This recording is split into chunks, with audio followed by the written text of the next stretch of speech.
Padre Adalton já está aqui conosco para batermos um papo nessa manhã e fazer uma companhia, padre, porque Marquinhos Graziani está de férias, estou sozinho aqui no estúdio e o senhor está aí na casa paroquial. Bom dia, padre. Bom dia. Hoje eu estou na secretaria paroquial, não estou na casa. Estamos aqui realizando algumas questões para concluir, preparando a festa na padroeira. Ouvindo você agora, eu pensei que o Marquinhos tivesse sido levado pela enxurrada da chuva. Quase isso.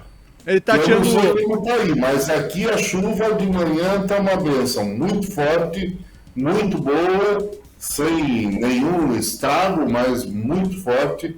Uma chuva realmente muito bacana. Aqui... você dizer aí, Tony, das eleições, né? Sim, Como é importante a gente refletir bem, pensar bem aí nos candidatos.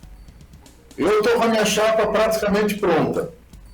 Só não decidi ainda o deputado estadual, porque eu sempre confiei muito em algumas pessoas, mas na última gestão ele deixou as entidades a ver navios e não cumpriu boa parte do que fez. Então ele não vai ter meu voto esse ano de novo. Então, estou escolhendo um novo candidato a deputado estadual. Mas o resto já está tudo feito, tudo arrumadinho, tudo em ordem. E é preciso a gente refletir bem, porque as eleições desse ano realmente são um marco para todos nós, né? Nós temos que pensar que rumos nós pretendemos dar para o nosso país, para o nosso estado, e é muito importante pensar nisso.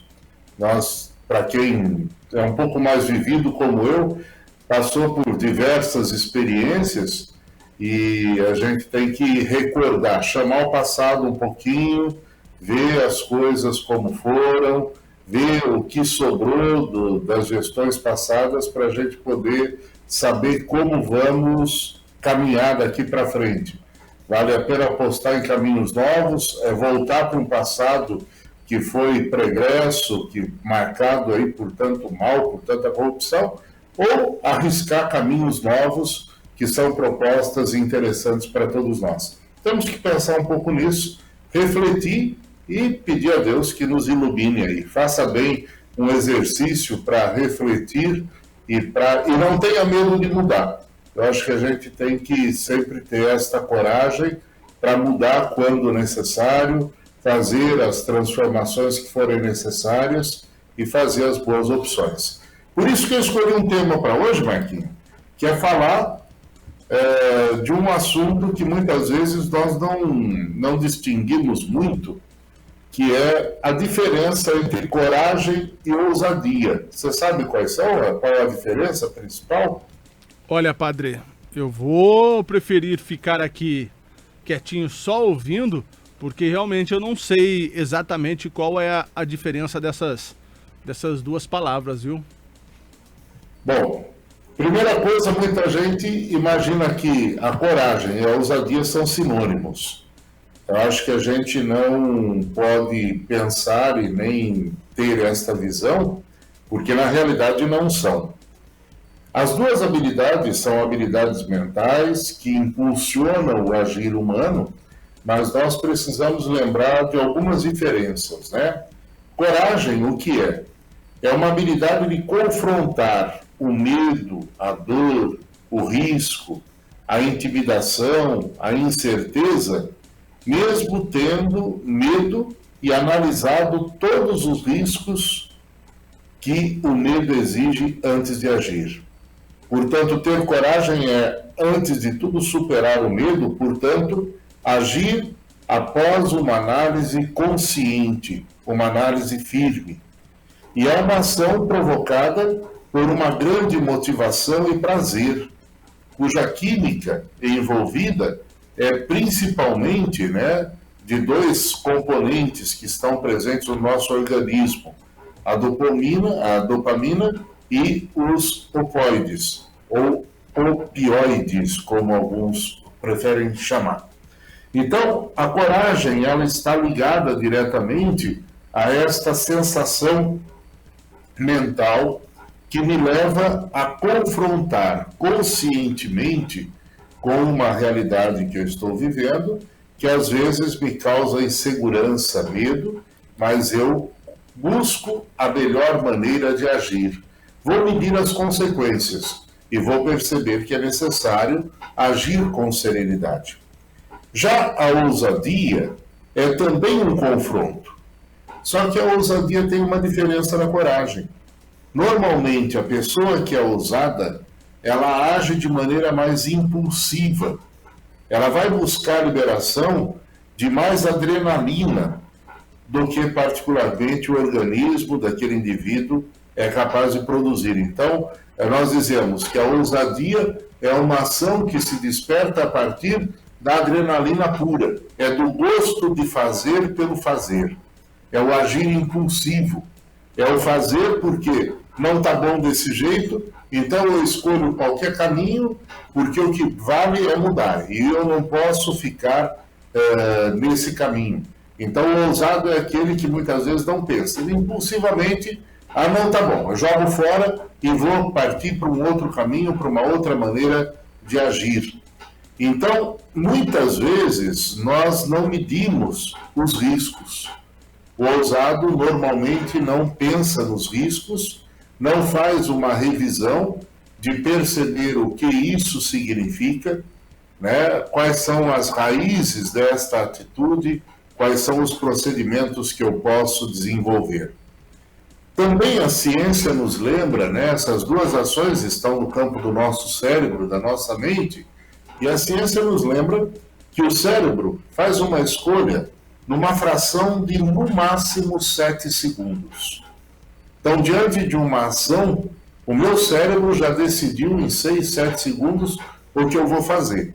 É lógico que isso até entrar para o meu organismo e ser realizado tem um tempo maior. Mas a ação é muito rápida. Por isso eu preciso fazer um estudo sério, né, para perceber o que fazer, como fazer. Estou diante, por exemplo, de uma cobra, de um animal peçonhento. O que eu vou fazer diante dessa cobra? O meu cérebro imediatamente já toma a decisão. Mas o meu corpo, na reação, ele demora um pouquinho para isso. E aí nós temos que perceber, né, que quando nós estamos diante de uma situação de medo, 3 tipos de reações e defesas são típicas. A primeira é a paralisação. Eu fico parado diante da realidade, esperando o perigo passar, torcendo para que ele não me atinja, ou esperando, né, que isso possa ser superado, sem a minha ação. A segunda é a tentativa de fuga, que muita gente tem. E a terceira é a tentativa do enfrentamento. Então, diante de uma situação, eu tenho que pensar com muita clareza o que eu pretendo fazer. O ser corajoso é aquele que pensa, reflete, passa por essas etapas, só que obrigatoriamente o corajoso chega na terceira etapa, que é enfrentar o perigo. Já o ousado, normalmente, não enfrenta o perigo.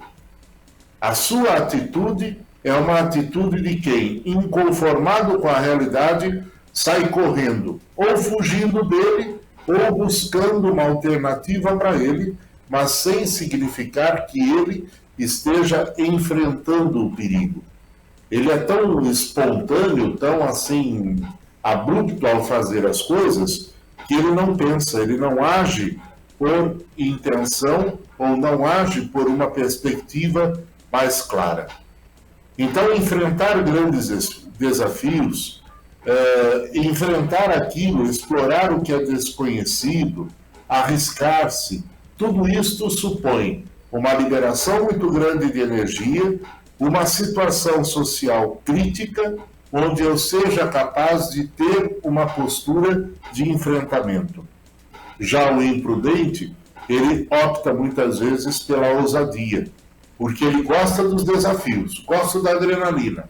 Faço aquilo que eu vejo como melhor, mas sem medir consequências, sem pensar nas raízes disso e sem buscar uma solução que verdadeiramente possa corrigir e desviar o problema.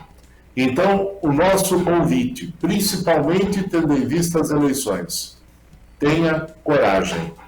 Cuidado para não agir apenas pelo impulso, não agir apenas pelo inconformismo. Pense, reflita e tenha coragem de analisar as suas propostas. Mude de caminho se for preciso. Muita gente diz, estamos na última semana, está tudo pronto, todo mundo já está definido, todo mundo já está decidido, então agora temos que batalhar só com os indecisos. Então, pense um pouco, porque muita gente vai mostrar suas garras nesta última semana, muita gente vai usar de situações nesta última semana e pense por você, não se deixe ser manipulado por ninguém. Tenha coragem, pense, reflita e tome a sua decisão de uma maneira adequada e produtiva. Perfeitamente sua explanação, Padre Adalton. A coragem é 1000 vezes mais vantajoso do que você ter a adrenalina, ir no impulso. Só agir com ousadia e adrenalina. É. Dito tudo isso, Padre, muito obrigado. Um abraço, coragem, força. Semana que vem eu vou estar aí no estúdio. De qualquer jeito, nem que chova canivete. Daí a gente vai comemorar o São Paulo campeão da América. Ontem o nosso tricolor já ganhou. É sábado, né? É sábado, né? É sábado.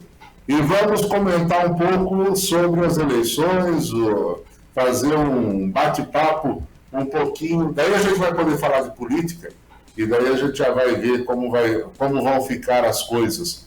Eu espero que a gente possa estar comentando a partir de uma realidade muito boa para todos nós e para todo o nosso país. Tá certo, então, Padre, até segunda. Um abraço, até segunda, se Deus quiser. Tchau, tchau, uma ótima semana. Tchau, tchau.